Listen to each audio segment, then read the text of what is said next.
Let's get the show on the road. Thank you so much for joining us today. It's a pleasure to have you all with us. And this is really a reboot of an old presentation that I've been doing the past couple of years on fundraising automation. We're kind of repositioning it as helping you to think about ways to fundraise smarter instead of harder.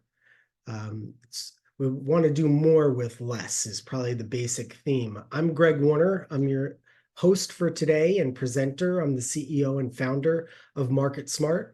You can connect with me on LinkedIn. My helper, Trisha, will probably put that in the chat so that if you want to connect with me, feel free to. I think people like what I post online because somehow I have almost 20,000 followers. So thank you if you're a follower. I'll try and keep up the posting of quality content. I'm also the author of Engagement Fundraising, which we give away to anyone who wants it for free. You can get digital copies, audio, or even a printed book if you'd like. Just use the link below, and it's in the chat, should be in the chat for getting that. I've invented something else called the Fundraising Report Card, which I've been giving away for free for, I think, 8 years now. We are rebuilding it. It's getting glitchy. So we're rebuilding it and thinking about whether we want to monetize it and charge for part of it or something. But that's a fundraising visualizer. It's a metrics visualizer. It basically helps you create your board reports or any kind of metrics analyses that you need to do. And it's custom just for fundraising, and it can sync with your CRM, or you can download and upload data and see all the charts you need without having to learn any fancy programs or anything. It's just point and click. And finally, I invented the DAF widget, which many of you may know is just an easy way. It removes friction from the donor advised fund giving process, and that's another free tool. I know that there are now some other DAF kinds of tools, but they're paid. They require you to pay for them. They pretty much do what mine does. So in fact, I know the people got the idea from me. So oh, and then there's the e-course that we developed with Dr. Russell James. So maybe you've taken that in the past. Anyway, about MarketSmart real quick, in case you're curious, although I'll mention this at the very end again, is that what we do is we're a turnkey, done for you marketing agency and software system.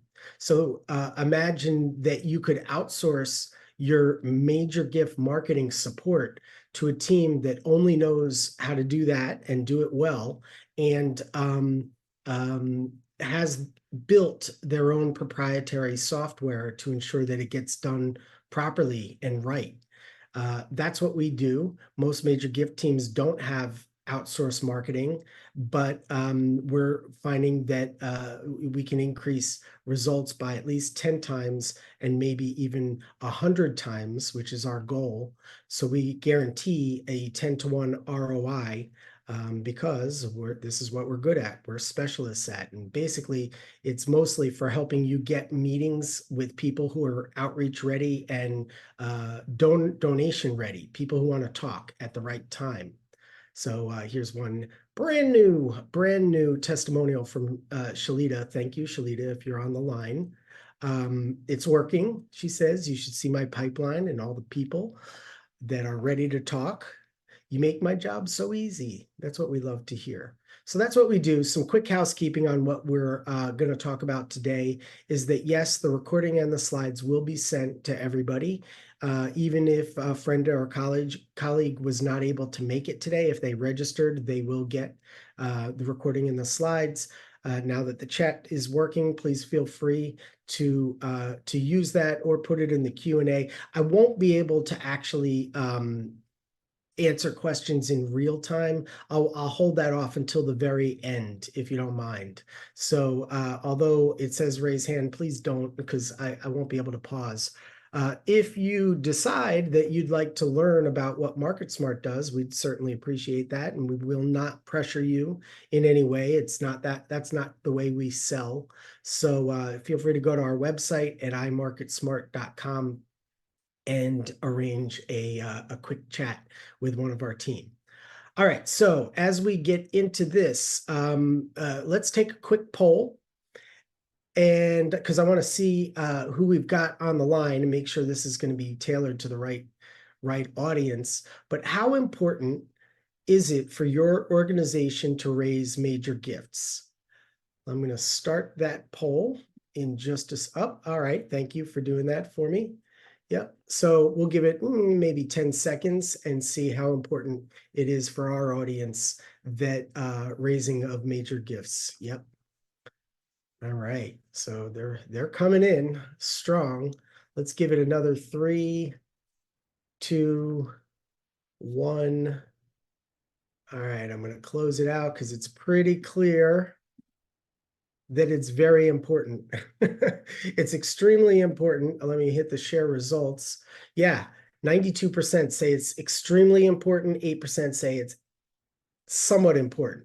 All right, we're talking to the right audience then here for automation, because this is going to be heavily focused on automation related to the raising of major gifts.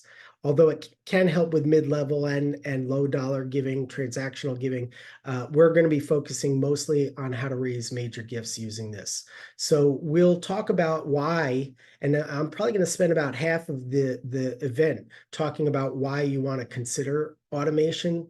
And then I'll get into what you can automate. I'll break down for you the 3 types of automation, which will hopefully really help you understand what categories of automation and what you're currently doing and what you might want to consider doing. And then if you're uh, enjoying that, you'll enjoy hearing where you should start. But especially, I'll be giving you some of my secrets that we learned over the past 16 years of doing this, so that if you want to try this in-house, you won't make some of the mistakes that we made along the way early on. Then finally, I'll review a case study, so show you some results that'll hopefully inspire you to want to automate some of your major gift tactics and tasks.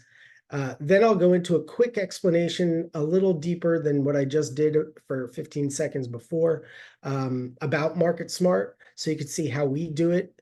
And then, what the turnkey operation is, if you will, how we make it turnkey. Then we'll go into questions. And then if you will, please, no matter when you leave the event, if you'll take the survey, letting us know how whether or not you benefited and got value from this. I know it's free, but we still want you to get a tremendous amount of value. All right. So let's jump in. Why consider automation? I mean, the question is really, rhetorical. It's to do more with less. Everybody wants to be able to do more with less. Why? Because it reduces costs and it helps you increase efficiency and productivity, or it helps you add value to the donor experience, right? So overall, if you do more with less, you're going to drive better results. Now, the private sector, of course, is all about automation, especially if they're in manufacturing or companies like Amazon. McDonald's is now getting super heavy into automation, and same with a lot of fast food chains are all investing in automation, probably because of the cost increases in hiring people, and the costs associated with maintaining employees. And Tesla has actually been reinventing how automation happens for the building of cars. In fact, their plan is to get rid of the traditional operation line, the manufacturing line, and they've cracked the code on new ways to automate the manufacturing process so that they can make more cars for less. So this has been going on a while. We all are familiar with businesses that automate. So let's take a minute now and feel free to use the chat. Let's just think for a second. What are some of the time-consuming and tedious tasks that you're asked to do that you wish you could automate? And I know I can come up with a whole bunch off the top of my head, but I wonder if you want to, and maybe I'll give you some hints. Like, sending stewardship reports, perhaps, or certain types of emails that you're finding are repetitive and such. So yeah, go ahead and use the chat tool, if you will, and toss some ideas in there of what are some of the most tedious and time-consuming tasks that you would love to automate. So there I see qualification. Thanks, Wendy. Finding donors that have capacity to be major donors. Yeah, interesting. That's a prospect identification you're talking about. Yep. Original emails to each donor, right? You want something custom and personalized. Prospecting, tracking scores. Yep, we're going to talk about all this. I think tracking, if you're thinking the way we think, it's about tracking online engagement. Reviewing qualification each time, since I have 120 donors, right? Reviewing qualifications. Okay, tracking and analytics. Good, good. All right, great. Thanks for all those. So we're going to kind of hit on a lot of those in the next 40 minutes. Let's think about a cautionary tale about what happens when you don't automate and you don't leverage technology to do more with less. Because I'm not trying to be a fearmonger here, but this is a very straightforward example, and I wonder if anybody even remembers Blockbuster. I mean, it was, for me, it was great. You take the whole family, you go in there, they say hello, you go up and down the aisles, you find a movie. I don't know. It was a nice thing. At their peak, they had 9,000 stores in 2004. So that's 20 years ago.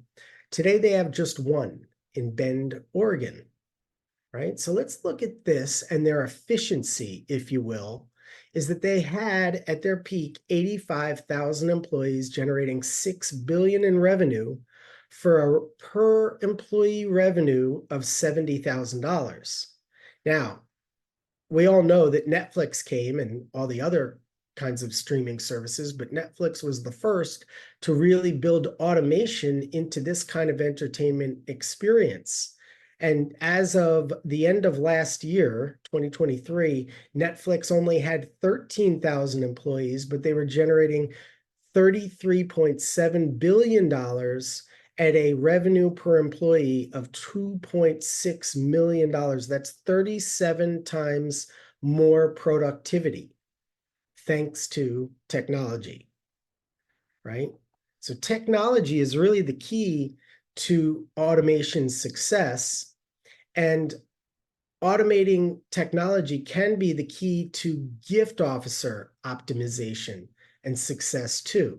We've seen it over the past 16 years, and that's really what this is all about, is to make sure that your operation, your organization is leveraging technology to, and I'm sure you won't be able to do this kind of success that Netflix, no offense, but it's a different kind of business, but we want you to be exponentially more productive. And again, although this is 37x, I mean, we guarantee 10 to 1 because it's entirely possible. Our goal again is 100 to 1 for each customer. So the question is, optimizing you or optimizing your staff is what we're trying to do. And most of us are familiar with very basic automations like triggered emails from donations that just send out a generic thank you, right? That's not really what we're going to be talking about today. That's not really going to optimize you for the sake of raising major gifts. So let's dig into you and your world. And I'm going to look at this report and some stats on here, and then I'll take another poll to see if this is still relevant, because it's like 7 years old now. But according to this report, average caseload size among major gift officers is about 100, just under 150, but only half of the people in the caseload receive personal visits each year. That means you're busy. 52% of the respondents of this research said that they don't have enough time to get it all done. And I see that from I've not really ever run into a major gift officer that says that they have nothing to do. They're busy. They also reported significant frustration with the time spent setting up and completing qualification visits that did not ultimately lead to gifts. This is wild goose chases, which comes from somewhat suspect research or prospect identification methods that are leading us to believe that someone is truly outreach ready or ready to meet. And what we're finding from that research is that only about 1/3 of the identified or prospect researchized people who are assigned to gift officers are truly qualified according to the gift officers. So in other words, the gift officers are getting the leads, if you will, and they're making the calls and doing all that work to meet. And then they find, excuse me, that 2/3 of those people assigned are not really qualified. Meanwhile, there's often hundreds or thousands of other people who have not been assigned for whatever reason, who could be ready for outreach, but you're not really tapping into those people because prospect research methodologies and well screening and such don't account for readiness or intent and whether people really want to engage at this time. So that's where automation, frankly, comes in. But let's see if this is still valid. Let's jump to poll number 2. Tricia, please help me with posting that is to ask, I want to find out what's your level of frustration. Tricia, would you please post the poll? There you go. Thank you. Let's see what's your level of frustration when it comes to false positives or arranging and completing qualification visits. You know, especially the ones that don't lead to a gift. So I'll give it about another 5 seconds. Think about that. If you're not frustrated at all, that's awesome. That means you really got something going on in your operation. Maybe it could still be better, but okay, 3, 2, 1. All right, let's take a look. So it looks like a very small number, just 2 people aren't frustrated at all. There's a few more that are a little frustrated. Most are somewhat frustrated, very frustrated, or extremely frustrated. Okay. All right. We're talking to the right people about the right stuff. It looks like that report is somewhat still, that research is somewhat still valid. So let's think about the cost of frustration in this area, especially since we're talking about major gifts and these are big opportunities and there's big investments in people and staff and operations and tools in order to raise major gifts. So I asked ChatGPT, because that's what we do these days to automate thinking, if you will. But I asked ChatGPT to list out some of the costs or frustrations that the costs of this kind of frustration. So if you don't see some of the costs here, maybe go ahead and toss them in the chat tool, see if others want to engage. But this time and effort involved in qualification visits can take up a lot of time and resources. And when they don't lead to a gift, or the person is not even on the radar, like they live in a big house, they're wealthy, they donated a few times, but they're not really as committed, or the timing in their life isn't right, that can be a real downer and feel like a waste of time, especially if you're being pressured to generate certain revenue targets by the end of the year. It could be a resource drain, time and money being spent on research and such, and all the resources, maybe even grabbing a flight or a hotel to go out of town is very costly. Expectation misalignment. So yeah, that can be a real build some disheartening misalignments, if you will, between leadership and fundraisers. That can be costly. It can even drive people's morale down, feeling pressure, and they might want to quit. And I wonder if turnover is in this list. I don't think it is, but that's a cost for sure. Missed opportunities. Every hour spent on false positives is an hour that you can't spend on more promising people. And feeling like you're not being supported. Yeah, okay. So maybe you added some more into the chat tool. So meanwhile, there's sort of this dark cloud following us, that a lot of research has been showing that there's declines in giving or declines in the metrics, and people are sort of screaming from the mountaintops, and not everybody really knows what to do about it, but that's essentially what we're going to be talking about in the next couple minutes. If you want, you can get our data or our benchmark report on the state of the sector just by clicking on that QR code. It's a report on what I've been calling since, oh God, it's been 12, 14 years. I've called this trend fundraising climate change, and it's all about disappearing donors and declining retention rates and such.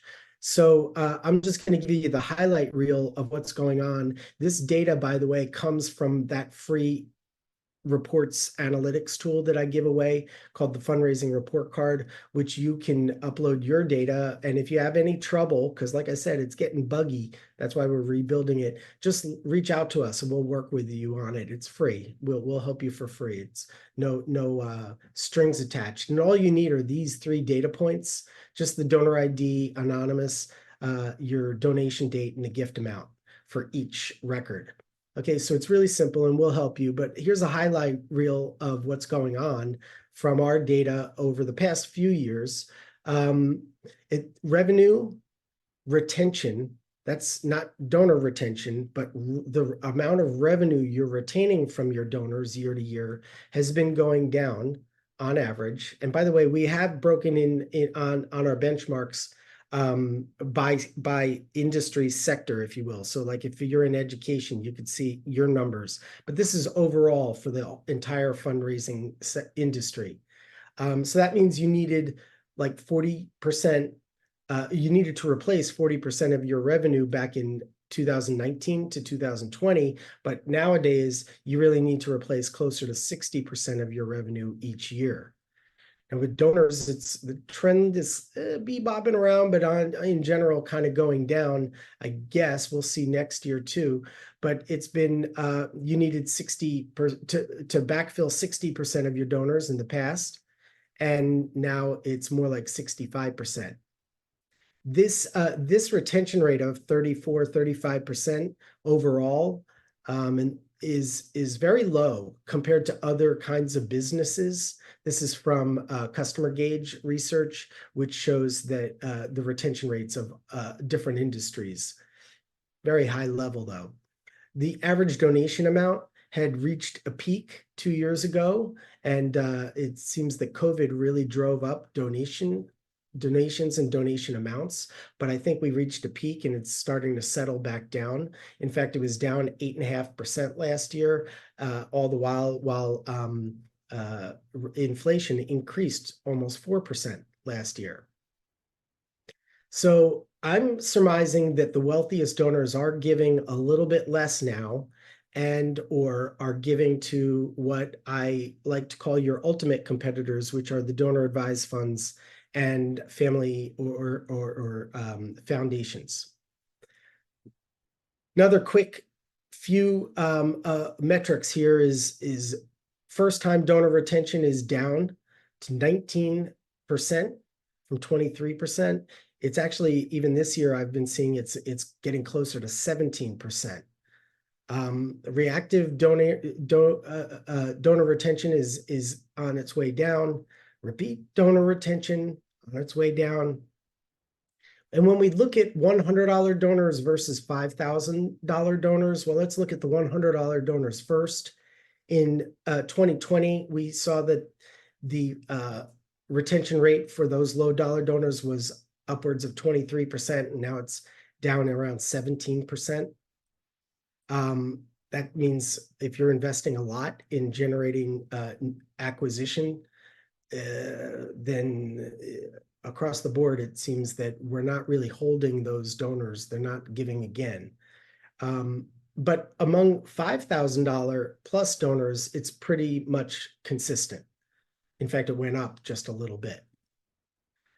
So this leads us to want to compare under $100 donors with over $5,000 donors. And it's interesting that the retention rate of the $5,000 donors are more than double the low dollar under $100 donors. That's probably because they're getting a personal touch at the higher end. And folks are not automating and personalizing, excuse me, their processes for donor retention, and there's just too many low dollar donors. Then when you compare the average donations, wow, things really start to take a turn. It's like the average donation is only $27 for low dollar donors, but 29,000 for the higher end. And then the lifetime value, wow, really blows your mind when you see that the lifetime value for under $100 donors is only $46.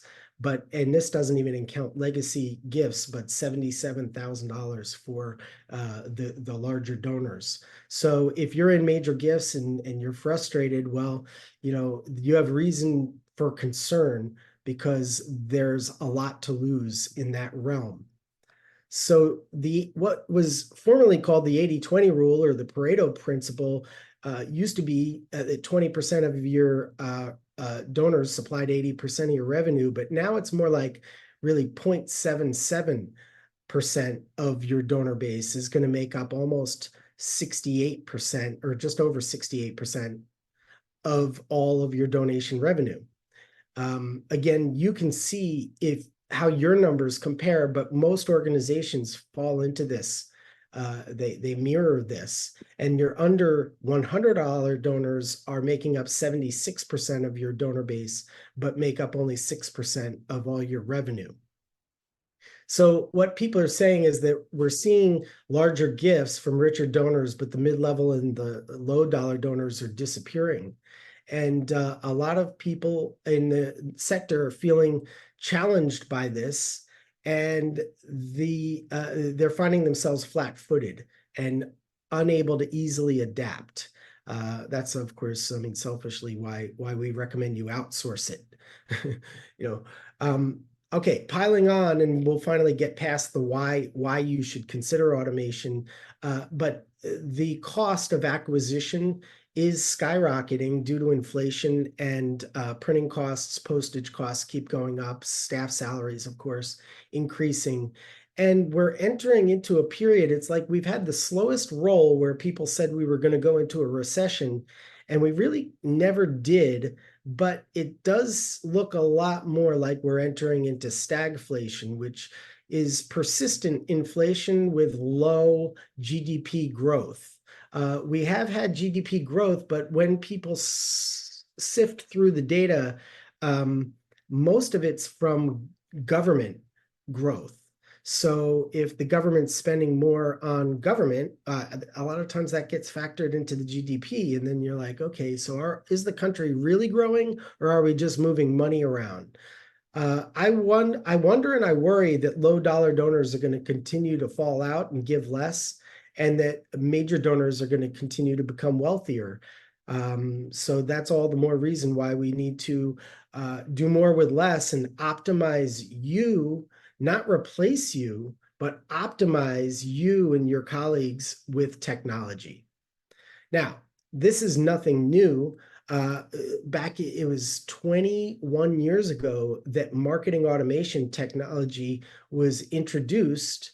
And I like to call what we do fundraising automation, because in fact, we used to use marketing automation tools, but they don't quite fit.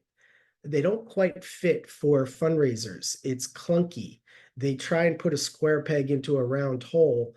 You can do it, but it's challenging. And that's why we built our own software. So these tools automate marketing to a degree. And then all these other kinds of tools, like for event management, peer-to-peer fundraising, and what have automations built in. But they're not usually the automations that people involved in major gifts can truly benefit from. And I'll explain how in just a second. The reason why is because when in your world, what you're trying to automate is the trust building or the relationship building experience, right? in a transactional, low dollar or event oriented world, trust is not as important. But in major gifts, trust is everything. In fact, it's the cornerstone in the foundation of every relationship for major gifts.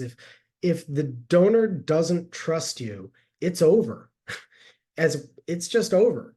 So how do you get from a identified prospect, I should do it this way, an identified prospect to a qualified, intentful prospect who wants to meet you because they trust you before they've even ever met you face to face? That's the question that we want to think about, and that's the goal for automation in this arena. So now let's break down the 3 types of automation so that you can really see the field more clearly and understand what's going on here. I label these basic, mid-level, and high-level, for lack of better terms. Basic are what all of us know. These are the set it and forget it, mostly one-off kind of emails like autoresponders, that'll, especially thank you emails for low dollar giving or for attending an event and such, or supplying giving receipts, or some kinds of reminders and such. We're all familiar with this. They're very generic. We know what they are. Many times we don't even have to read them. We just know what, and we're like, okay, I got it. I understand. And they're easy to implement, whether you're using event software or your CRM or something like that. So this is the very basic stuff, and this will help with very short-term objectives. Now, mid-level involves a little bit more personalization potential in the application. Sometimes you can even do a little bit of a drip kind of campaign where they're triggered emails based on if they do this, then we should send that. And they might have, these applications might have some reporting metrics, so you understand who's opening, who's clicking, who's forwarding, who's marking it as spam, things like that. This is mid-level automation. These 2 are really mostly focused on the low dollar gift fundraising, focused on cash, which tends to retain at a lower rate and certainly has a lower lifetime value. What we want to get into more deeply now is talking about the high level automation, which is best suited for the raising of gifts of assets, focused on helping people build trust so they're outreach ready. And this kind of automation is going to involve creating marketing assets, such as landing pages or microsites, and automating that process. The ability to automatically segment lists in hyper-specific ways, or create sophisticated personalization for relevance, along with dynamic and more relevant content online, meaning multiple pages, depending on where they click or what form they fill out or how they fill it out. This is what's needed for major gift fundraising support, and it's more complex. It's seeking out whether the donor, the supporter, is outreach ready and what's their timing. It could involve collecting information through a survey or through a short form before they download content. It'll involve robust lead scoring so that you're monitoring people's engagement over time and able to score whether they have intent. This is the difference between prospect identification data and well screening data and what we like to call intent data, which signals readiness for outreach, either to you so you can call them, or to your system, your application, so it can invite them to arrange a meeting on your calendar because it knows that they're ready for that kind of ask. And prioritization and real-time notifications letting you know, hold on, this person just clicked here. You really probably should call them now. So where should you start? Well, I think I already answered that, is that I recommend you start with high-level automation. You probably have most of the basic and the mid-level areas covered anyway, but it's rare that we find people who are actually thinking about using high level, whether they do it in-house or work with us. There's usually not enough focus on that. And that's what this webinar presentation is all about, is I'm recommending that you focus on high-level automation for the purpose of raising assets, major gifts of assets and legacy gifts, not on just cash and low dollar, impulse-oriented, mass market types of gifts. Don't forget, like the 80-20 rule is no longer, it's really the 68 and 0.77 rule. It's that very few, it's maybe not just the 1%, but maybe the top 5% of high capacity, high value donors. We want to recommend that you improve how you engage these people over time so that it's not really that you're prioritizing them for your caseload or portfolio, but they're prioritizing themselves. They're opting in. They're warming themselves up is the idea. And if you automate this, then you remove what are mundane and tedious, time-consuming tasks from a gift officer staff duties. In other words, we don't want gift officers trying to figure out how to send hundreds of emails that are highly personal and perfectly crafted to generate a response at a high rate. That's not an expertise. Doing cultivation or stewardship more so than cultivation, but doing cultivation that warms people up and makes them outreach ready rather than cold is not something that gift officers are really trained on or want to do. It's very time consuming. Where gift officers excel is in meeting people and building relationships and facilitating giving. I'm sure you all know that. You don't need me to tell you that. So the time, we don't want too much time being spent on qualification and cultivation. Instead, we want supporters to pre-qualify and prioritize themselves as having intent and wanting to work with a gift officer because they've been warmed up already. And not that they'd be ready for a solicitation right away, but at least they won't be one of the 2/3 leading you on wild goose chases. The idea is to meet with people who are ready so that optimally 100% of the people that you reach out to and meet with are actually ready to discuss giving and consider a proposal at some point. So what causes failure and high turnover is really the opposite. It's kind of making gift officers do the tedious tasks that they're not good at and aren't what they really want to do because they're time consuming and tedious. And forcing them to attend meetings, I've always heard about that, making them help with events, which all of the above makes them feel undervalued and unappreciated. And then to boot, if you're sending them on these wild goose chases, that can be very demoralizing. And if they're forced to call on people who are really just cold, maybe they have wealth, maybe they donated, they show up on the wealth screening, but if they're not warmed up, and then they're still just a cold call. So we want to reduce those false positives. We want to save time and increase revenue results.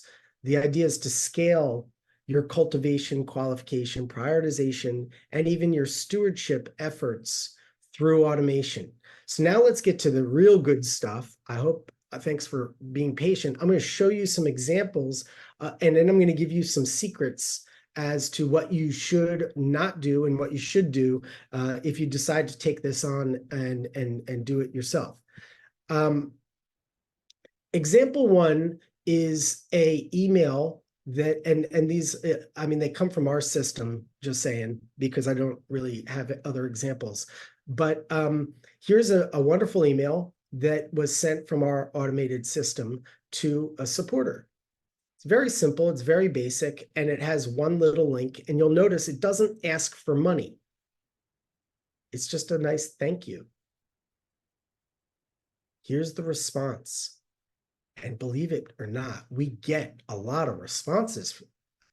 People respond to these kinds of emails. I've been supporting a host of groups. This was the most gracious acknowledgement I ever received.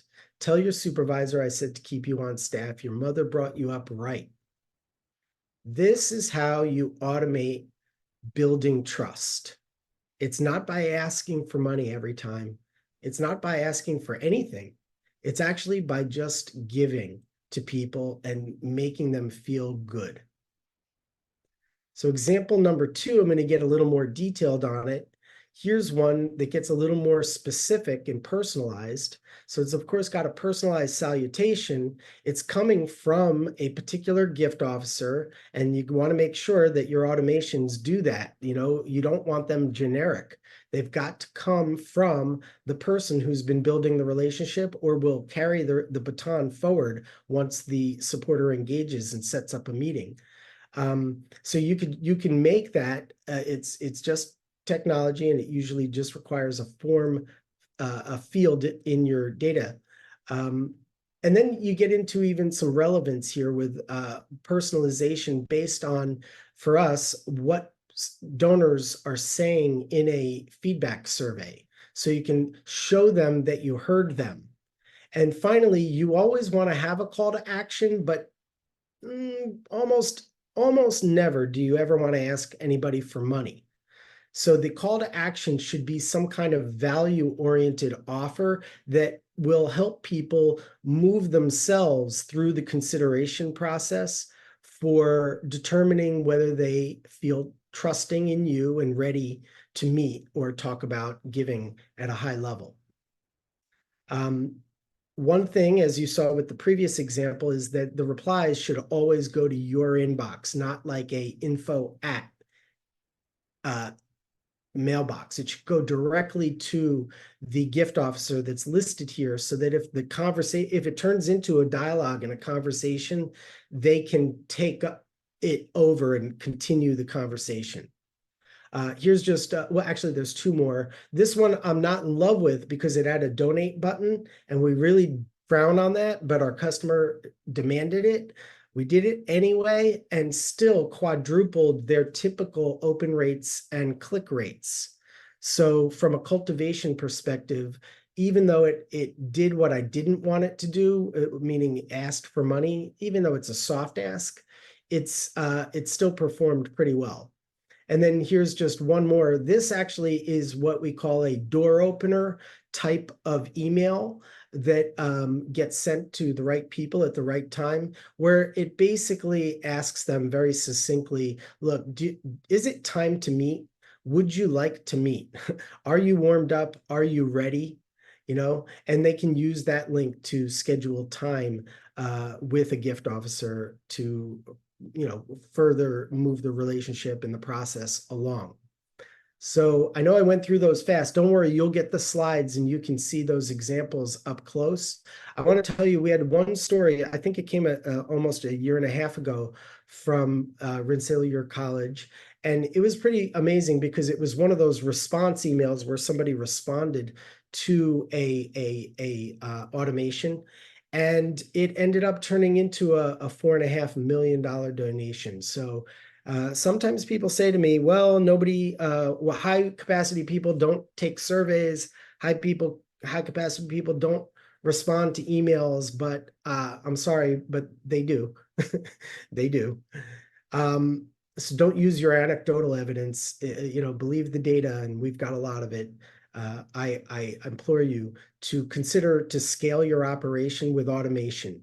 You can make one gift officer really perform like as many as 9 in some cases. You can generate hotter major prospect leads, maybe just say warm, but many of them will be hot and they'll be ready to go because they've already felt like they know you. You've been sending them these messages. They're polite. They're not intrusive. They're value oriented. They're always giving something to the supporter, and they'll feel like they know you and trust you by then. They also cultivate the cooler prospects or cold ones to warm them up. And frankly, doesn't have to be targeted to just major gift people. It can people in mid-level or low dollar donation categories, they should be able to get these kinds of emails too. It doesn't hurt to let them get a great VIP experience as well. It's just you have to recognize that you're probably not going to hear from them as wanting, they won't be signing up to get on your calendar to talk about giving assets. But that way you can really democratize philanthropy, if you will, by giving everybody a better experience, a high level experience at scale. Uh, Another benefit is you can see where each person is clicking and whether they're clicking on the email, but also on the pages they follow after they click through the email. And you can see, did they download something? Did they click on the DAF widget to give from their donor advised fund? Did they look at a report? Did they look at your capital campaign and see how you're doing? Did they look at giving options for scholarships or endowment or something, right? That's very useful qualitative data that you don't get from prospect research or well screening. Not to say those things are bad, they're good. It's just a matter of this is an and, not a replacement. So this further qualifies people and prioritizes them for outreach based on who's really ready for your outreach, who wants it, who's trusting you. And then it can actually help you land appointments without you doing much of anything. So you're not spending time trying to get appointments with people who are ready and qualified, but instead they're coming to you. I believe, and I've seen it with our customers, that this is a top way to retain staff and top A players, because if you're trying to hire a superstar, they don't want to do the tedious and time consuming. They want to do what they do best. So I won't read through all these, but there are hard and soft costs you incur when there is a churn among your staff. And they involve these recruitment costs and training and HR, legal, travel, all this kind of stuff. It can be very expensive. So I encourage you to think about automation so that you can make your staff happy and likely to want to stay with your organization. Or if, God forbid, you lose some people, then you'll be able to attract new ones because you can show them that you have a competitive advantage and yours is a better place to work, where they can realize their find meaning in their life as a high performer. All right, so we've made it through quite a lot. We talked about where to start, and I've only got a few more minutes, so I'm going to go through my secrets to success, and then I'll give you the 1-2 on marketing and then take questions. But many of you have probably seen these kinds of graphics or heard an internal marketing team talk about donor journeys. And the thing is that they don't really apply in the major gift fundraising space. According to an old benchmark report we did a few years ago, we found that most gift officers said, and the data proved out, that from prospect identification to closed gift is between 1 and 2 years, or more like several years. So it's like about 51% is more than 1 or 2 years, you know. What happens with a donor journey, you can only do it for so long. Like if someone signs up for an event, maybe they have a few triggers and maybe you can get into months, but it's usually weeks or days that you can do a donor journey per se and really kind of get it right. What we're talking about is something that takes months or years. It's very hard to use basic marketing automation and create donor journeys. If not, honestly, it's impossible. We tried it and we couldn't crack the code on it. So we changed the way that we did things and wrote our emails, which is these secrets I'll give away to you, and hopefully they benefit you. But this is what we learned, is that again, it's not marketing automation. If you have marketing automation software, that'll help. It is a similar tool, but it's going to be a little clumsy. You really want a fundraising automation tool and you want to make sure that your emails mostly are text only. They need to sound very genuine and authentic. They need to be from you, although you may not have time to write them. They need to be colloquial and warm, not overly professional. And they need to be written, frankly, for for a fourth grade reading level. Very simple, fairly succinct, not long, you know? Make it about them, be relevant, to the point. Make it easy to read, like I just said, no jargon, fourth grade reading level. Always provide an offer, like I showed in the previous examples, that delivers value to them. These are not announcements. They're not about bragging. It's all about giving. The more you give, the more the law of reciprocity goes into effect, and they'll want to give back to you. Always use a link for that offer and make sure that they can reply to you, or incorporate a calendar link so they can set up time on your calendar, and at all costs, avoid asking for money. All right. So at this point, it's kind of like ask yourself, can you afford it, is usually what people wonder. And I say, can you afford not to do this? I think we need to spend a little less time in automating the low dollar stuff and more time in automating what we do to help build trust among major high value donors. So here are just a few testimonials. I love this one from Cheryl. People are reaching out to me instead of the other way around. That's what we're looking for here. And this Jonelle generated 60 to 1 right off the bat. She did hit some real big home runs right off the bat, but that's the potential of what this kind of does. And I love these from Brian over at Grove City College. These are kind of before and afters. I mean, here's a donor of $1,400 went to 92,000, and 4,500 before 120,000, you know, and on and on and on. We have the stories just keep going. So for any doubters who thought that maybe automation email doesn't work for major gifts, think again, for real. All right, quick case studies just to show you that in all categories and at all levels, giving increases when you automate and warm people up in this way. The upgraded giving increased. I know I'm going fast. Don't worry, it'll be in the slides. The percent of the amount that they upgrade is increased. Oh, and by the way, I should say the yellow is from our automation system. The blue is without doing any automation for these supporters. All right, and then multi-year retention rates all increased. Percentage of donors that were reactivated increased. And the average reactivation amount increased substantially. So in the end, what you're trying to do is you're trying to build a pipeline of major gift and legacy gift supporters and understand their intent and where they are in the consideration continuum, so you can prioritize for outreach. And here's just an example of the potential. I know it gets a little complicated, but we look at the pipeline of people who indicated likelihood of giving a major gift, all the way through to the people who are definitely interested in doing that. And then we can add that together with the same kind of pipeline for legacy giving.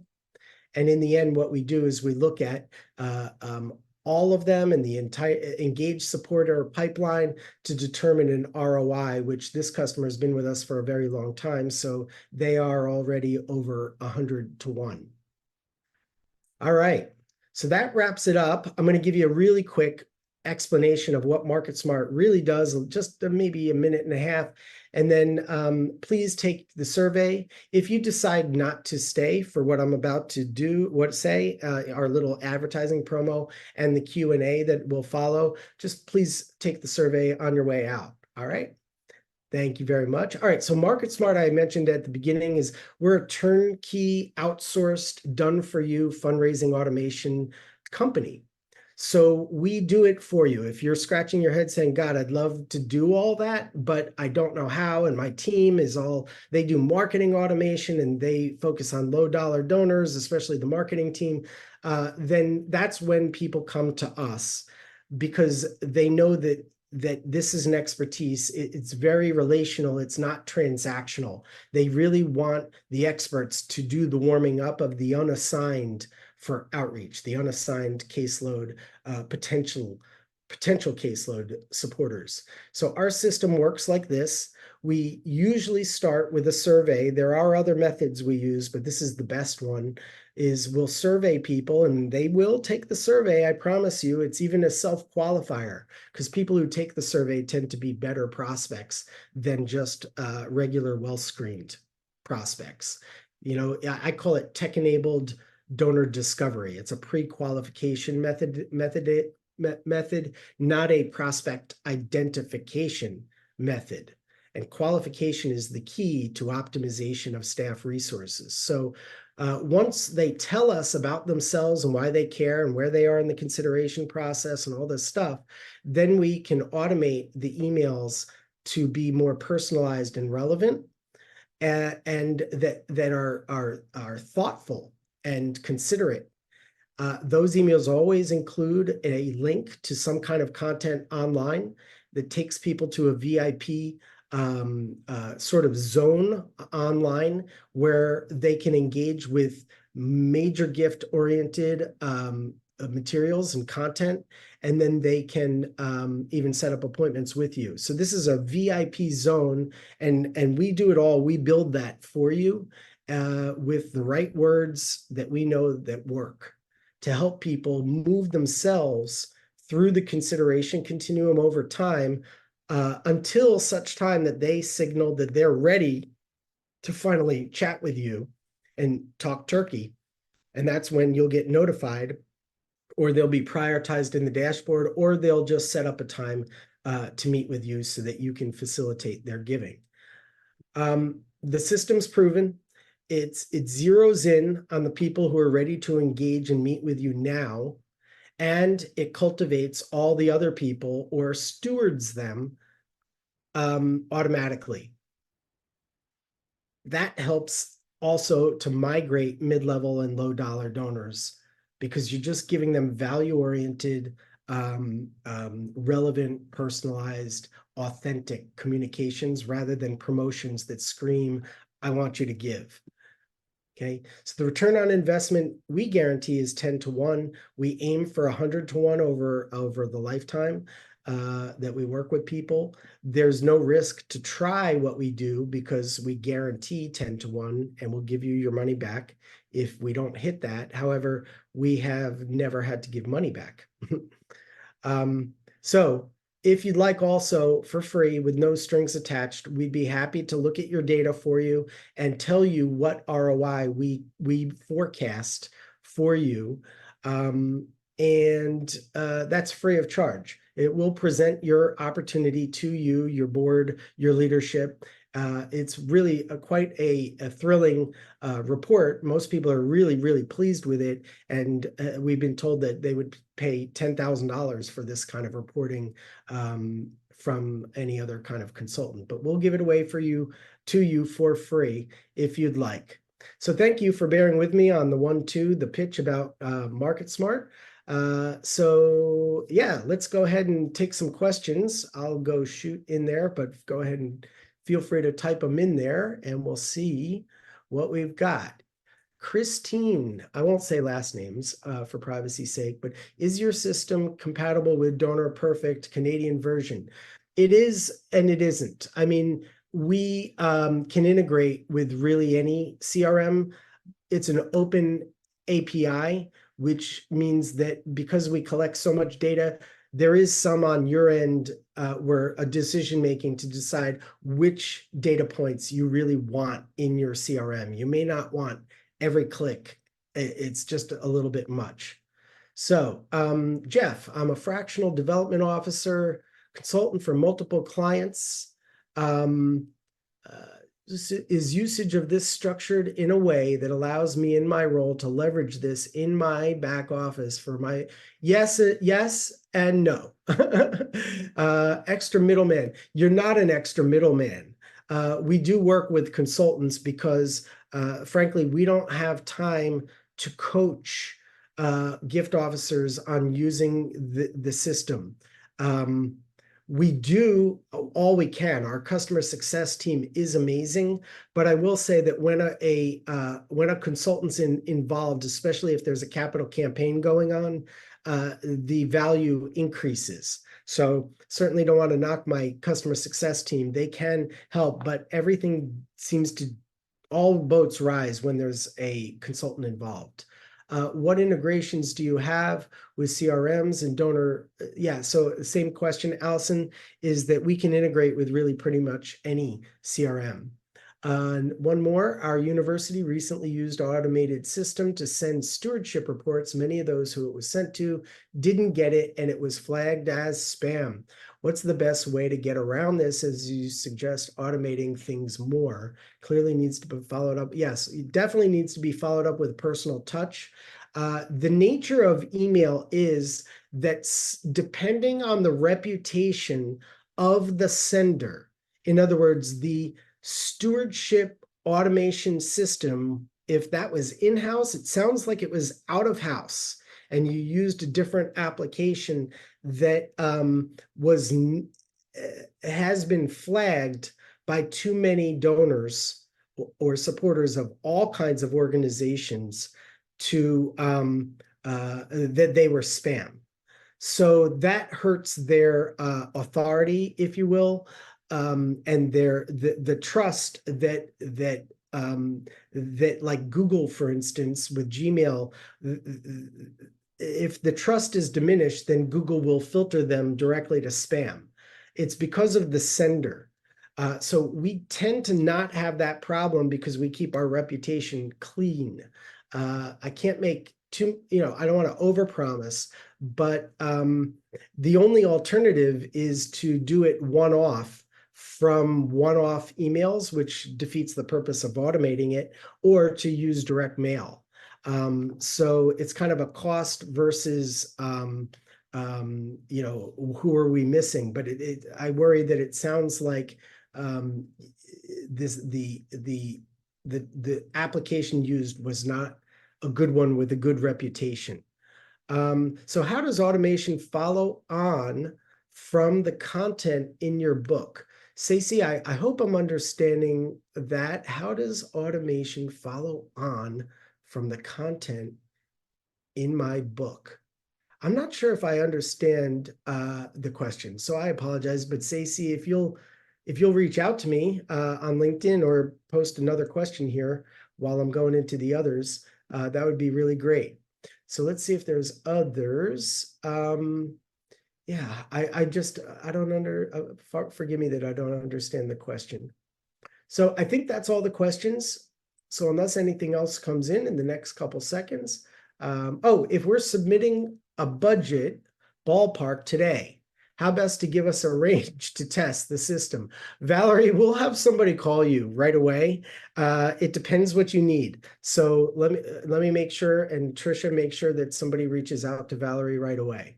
Okay, TJ, of course, yes, thank you. That concludes today's presentation. I'm thrilled. I hope you got value out of it, but please use the survey to let us know so we can improve. All right, thank you.